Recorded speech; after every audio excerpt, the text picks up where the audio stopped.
Salut à tous, ça faisait quelques temps que je voulais refaire une petite vidéo de présentation, et je profite donc de ma dernière acquisition pour en refaire une. Donc ceux qui sont sur la page l'ont déjà vu, les autres découvrent. Donc c'est un AKS 74U ou Aksu Krinkov. Alors c'est la version compacte du fusil d'assaut AK-74 en calibre 5,45 par 39.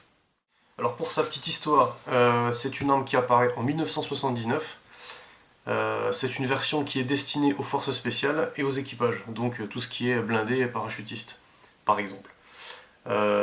Qui avait besoin d'une arme un peu plus maniable qu'un AK-74 standard ou qu'un fusil d'assaut standard qui est assez long et pas facile dans certaines zones. Voilà, donc elle a été prévue pour être très très compacte, c'est-à-dire qu'elle fait moins de 75 cm, exactement de bout en bout elle fait 73 cm, et une fois que la crosse est rabattue, elle ne fait plus que 49 cm.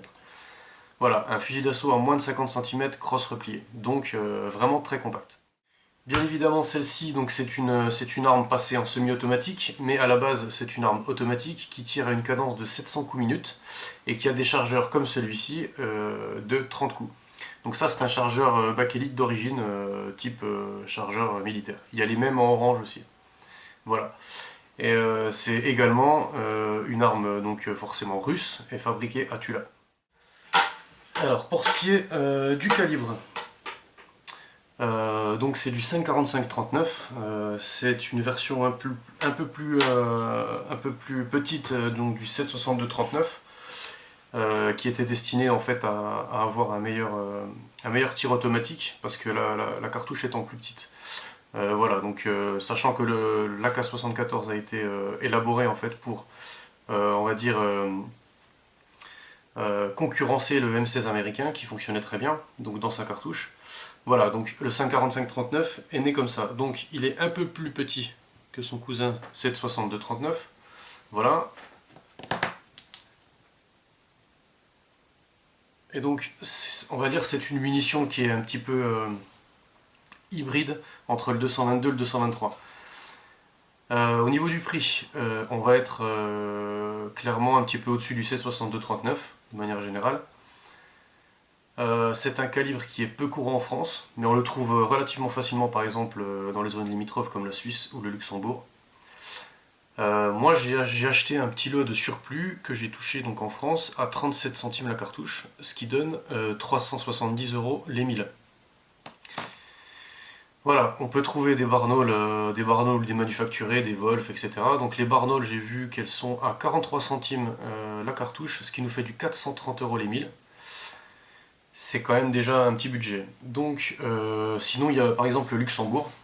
Donc là c'est clairement avantageux, puisque le Luxembourg nous propose donc le 5,45-39 par 1080, il est à 207 €, ce qui nous fait environ, en arrondissant au-dessus, une cartouche comme celle-ci à 20 centimes pièce, soit 200 € les 1000. Donc là ça reste vraiment, là c'est vraiment un bon tarif. Mais en France, c'est plus compliqué de les trouver à ce prix-là, donc il faut faire les papiers des douanes, et donc on peut acquérir ces 1000 munitions de surplus à environ 200 € les 1000, pour vous donner un ordre d'idée sur le prix de la munition et le budget pour l'arme.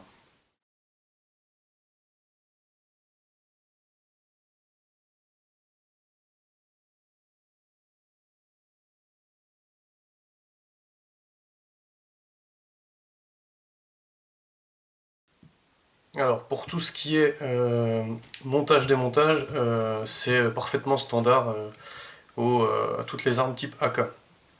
Il n'y a pas de grande nouveauté à ce niveau-là, il y a juste deux petites différences en fait qui se trouvent donc sur le capot couvre-poussière et le tube de gaz. Alors, bien évidemment l'arme est vide, hein, on a fait une vérification, etc. Chargeur vide, chargeur enlevé. Donc on enlève le capot, on retire le ressort de recul, on va actionner le marteau, on retire là le levier d'armement, piston et transporteur de culasse qui comporte la culasse à l'intérieur. Voilà. Et donc là on voit que le capot, le cache-poussière là, il est fixe en fait au bloc métallique qui est vers la hausse. Et en fait c'est ça la seule petite différence, c'est qu'il ne s'enlève pas. Et quand il est comme ça, le tube de gaz ne bouge pas. Et lorsqu'il est relevé, le tube de gaz s'enlève tout simplement. La molette ici disparaît et le tube de gaz s'enlève. Voilà, donc c'est un système qu'on va retrouver également sur les Astava M92 en C62-39. Voilà, donc le remontage est tout aussi facile, on replace les éléments.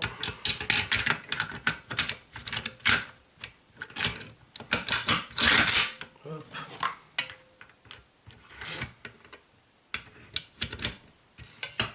Hop, et là, ça ne bouge plus.